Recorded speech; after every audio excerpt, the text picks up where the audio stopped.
Yo YouTube, what is going on? Welcome back to the channel. I'm going to be making this a short video, a one-take video, just a little update for you guys. It's been like 50 days since I last uploaded. I bought the Grand Cherokee and haven't made another video since. So I plan on making a video with the Wrangler of a 1-year update video, a 1-year ownership video.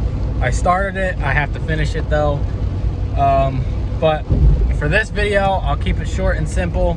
I will just keep it about the Grand Cherokee. So this thing, I bought it at the beginning of November. We're at the end of December now, so almost 2 months of owning it.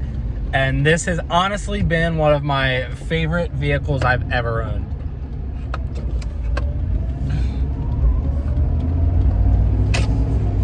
So I've had, oh my goodness, let me see. I've had 3 XJs, 2 Wranglers, and a Subaru. I think that's all the vehicles I've owned. And this is my favorite one. I absolutely love this thing. I love the V8. I love how smooth it is. I mean, I just love this thing, man. So we'll make this video like a why you should own a Grand Cherokee video on the way or on the drive home. So for starters, thing one, this thing is very comfortable to drive. Now, sadly, this is a limited, but as you can tell, it has cloth interior. So if you did not know, the limiteds have heated leather seats. Well, the front are heated, the rear are not, but it's all leather interior. The original owner took the leather seats out of this and installed cloth seats. I don't know why. I don't know who the original owner was.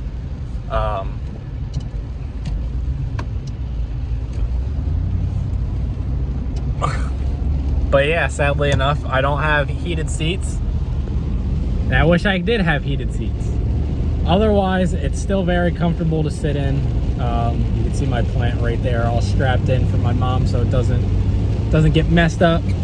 But surprisingly, this thing doesn't get terrible gas mileage. I mean, it might in the city. I put about 2,500 miles on this thing in less than 2 months. I drive 25 miles one way to work, and it's mainly highway, and I get around 15 miles a gallon. So I just set the cruise control at 80 and it floats like a Cadillac down the highway as long as nobody's in my way slowing me down.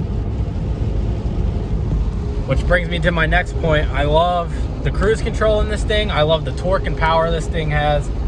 It's never struggling for power, especially on the highway when I'm cruising at 80 like in the Cherokee and in the Wrangler. If I had the cruise control set in the Wrangler and I go up a slight incline, the Jeep like chokes itself out and floors itself trying to make it up the hill, where this doesn't even go a quarter throttle or downshift to make it up a hill. It's so awesome. My third thing is I love all the room that I have in this. I have plenty of room in the back, plenty of room for shovels and ice picks. We just got a blizzard, about 8 inches of snow last week, and the Jeep did great, but I was able to keep everything back there with the seats up from side to side. I could put a shovel and ice pick back in there without having to lay the seats down. And up front here, like, I don't feel like I'm super close to whoever's riding passenger. I don't feel close to the steering wheel or any of the controls. I feel like I'm at a good distance. So my next thing with this Jeep is, because it's a limited, it has the, I have to check because I don't actually know the name, the Infinity Gold stereo system. So what that means is, I think the speakers are upgraded from like a base model Cherokee or Grand Cherokee, and there is an amp under the back seat. So with some better speakers, because the rear ones are blown in this and the right one is on its way out on the passenger side. But with some better speakers in this, you won't even have to add a surround sound to get a good bass and a good sound quality out of this Jeep. But it makes me wonder what it sounds like with good speakers that it came with from factory, not these blown ones. I'm also a big fan of overhead consoles, and obviously this has a Oh my goodness.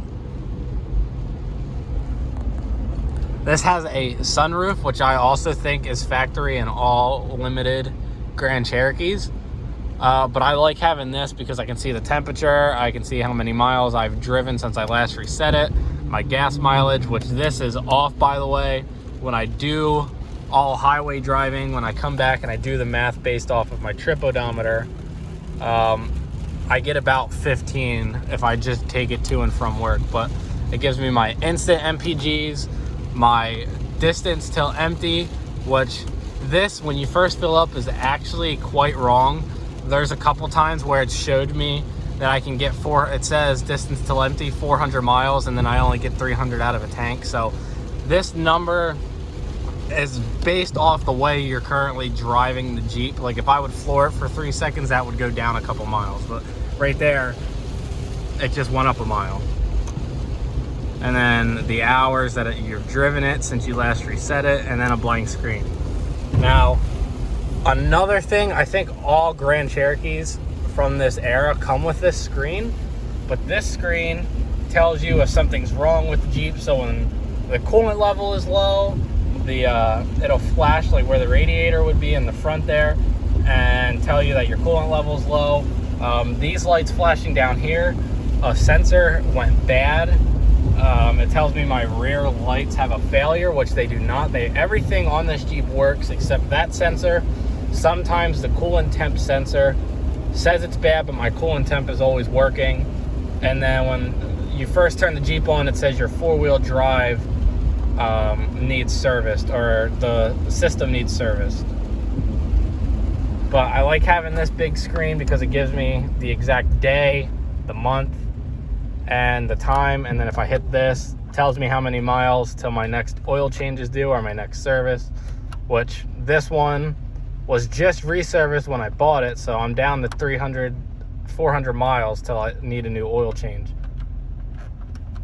So if you've been around this channel for a while, you know I'm a big Jeep guy, and you know I've built my beginning of my channel off of the XJ. I've only had the Rubicon for a year, so mainly on this channel you see the XJ, but ever since I bought this thing, I've just been saying, I can't believe I haven't got one sooner. I wouldn't get a Grand Cherokee without a V8 personally. That's my personal reference. That's my personal preference for the Grand Cherokees. Is if I got one, I needed a V8. So I found a V8, 112,000 miles when I bought it, $1,600. Needed some work, came with all the parts for it. Only got some of the parts installed, not all the parts. But I'm not too worried about it. So my biggest pet peeve with this Jeep, though, like I said, it did absolutely phenomenal in the snow, and the main reason for that is it is all-wheel drive. I have 4 high and 4 low, which I am not a fan of. I like having my 2-wheel drive option. So even though it did great in the snow, I didn't have too much fun trying to drift or anything, just because the Jeep wouldn't let me do it. It's just, with the brand new tires on there and the all-wheel drive, it did absolutely great in the snow. So if I was able to buy a 1996 Grand Cherokee, brand new from the factory, I wasn't even alive yet though, but theoretically, if I was able to, everything about this Jeep would be nearly perfect for me, especially back in 96 when this came out. 250 horsepower, especially in an SUV, but 250 horsepower back then was not something to shrug your shoulders about. Back in 96, that was a decent amount of power. Now today, every Toyota Camry and Corolla has 250 horsepower. Every Honda Civic, Honda still don't even have 200 horsepower. We'll leave that one out.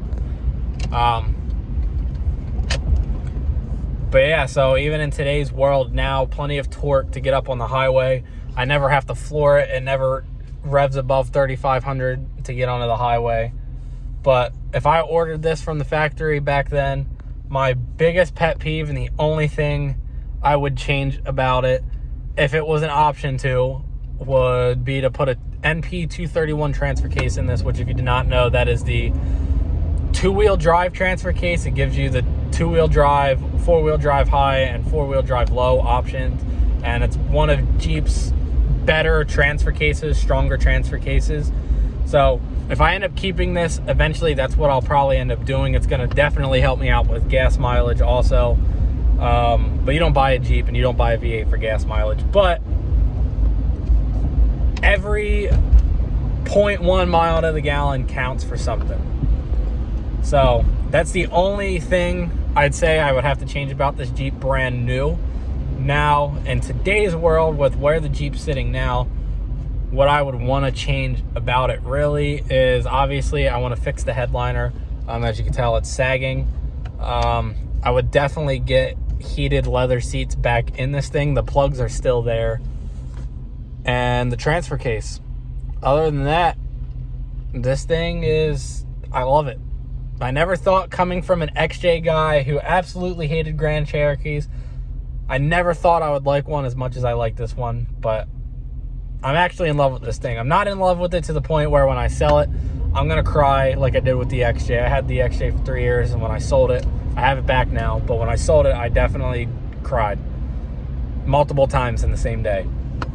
If you are in the market for a Jeep and you can't decide between a Cherokee or a Grand Cherokee, take it from somebody who's had an XJ for going on, next month will be 4 years, that if you're looking for something as a daily driver, a good family vehicle, the Grand Cherokee is what you want. I can speak for the V8 Grand Cherokee that I absolutely love this thing. This has a 5.2 liter V8 in it, and it's absolutely amazing. But the 4 liter, it's still going to be the same Jeep, just less power than what this has.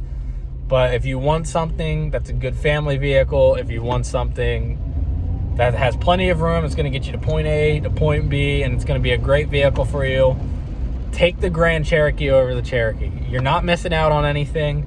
I'll throw a picture. I'll throw a thumbnail picture. The thumbnail picture of this video is going to be a picture of the Jeep, of this Jeep flexing on a snow mound, and it did not disappoint. It actually climbed pretty high before it started the 3-wheel, and it has everything is attached on it, all sway bars, everything's stock on it, control arms, shocks, leaf springs. This doesn't have leaf springs. And the coils, everything on this is stock and attached. So it did not disappoint when it came to flexing. In my book, at least, it definitely sits higher off the ground than an XJ. Even, I feel like I sit higher off the ground than I do in my 2005 Rubicon. But take it from somebody that has had an XJ for 4 years and has had a Grand Cherokee for not even 2 months.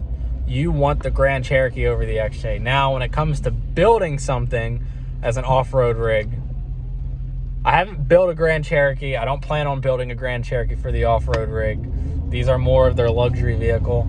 But I would say go for the XJ over a ZJ or a WJ when it comes to wanting to off-road. The XJ will probably always outperform a Grand Cherokee, but we don't know that. So maybe someday in the future, I can find a XJ on a 3-inch lift or a stock suspension and stock tires, and we can have a little off-road competition with the Grand Cherokee. That is if I don't sell this, because if somebody wants to come give me $2,500 for it, the way it sits right now, be my guest and it's yours. So just a quick summarize this video up. Everything I like about this Jeep, I mean, I like everything. The only thing I hate about this is that it's all-wheel drive. Other than that, issues that can be fixed, like the headliner or the kickdown cable for the transmission needs adjusted, and the thing needs cleaned and a rocker panel put on the driver's side still. Other than that, I have no issues with this Jeep. This Jeep is perfect in my eyes. I love Jeeps, so I'm very biased, I guess you could say, but I'm not biased towards the Grand Cherokee because I'm an XJ guy at heart. I have an XJ for 4 years. I've had my Wrangler for 1. I've had this for 2 months. I put 2,500 miles on it. So yeah, if you can't decide between a Cherokee or a Grand Cherokee, I mean, it really comes down to what you want to use it for. I mean, you could still lift a Grand Cherokee. You can do everything to a Grand Cherokee that you can the XJ, but when it comes to off-roading, I personally would pick the XJ over a Grand Cherokee. But any other aspect, I'm going with Grand Cherokee the rest of the way. So if you ever try to show me, hey, should I get this Grand Cherokee? Should I get this Cherokee? Depending on issues, price, mileage, motor, like whatever. Like there's other factors that go into it, but when comparing the two, I'm gonna go with the Grand Cherokee over the Cherokee. I don't really have any complaints with this thing. It gets me to point A to point B. It hasn't left me stranded. This thing is awesome. So I hope you guys enjoyed this right off the top of the head, unplanned video.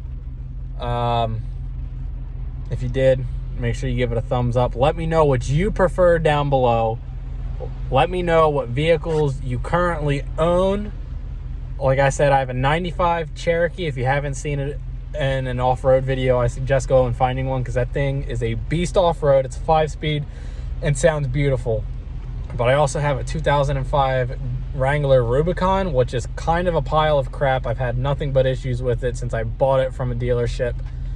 Day one, literally 5 miles of owning it, and it had a check engine light, and I've had issues with it ever since, all the time, for an entire year. But it's my dream Jeep still, so it's why I still kind of have it, and nobody wants to buy it with a broken transmission. But I also have this 96 Grand Cherokee, so let me know what you guys have below. Let me know what you prefer, a Grand Cherokee or a Cherokee. And when I have time, I'm going to finish my Wrangler and review video. But until then, if you're new to the channel, hit the subscribe button down below. We are quite a way over 2,000 now. I think we're at like 2,040 something. So thank you guys for subscribing, especially to the last 50, 60, 70 people that have subscribed to me in the last 50 days without me uploading a video. Thank you guys. But I will see you next time. Have a good Christmas. Have a good New Year's. Peace out.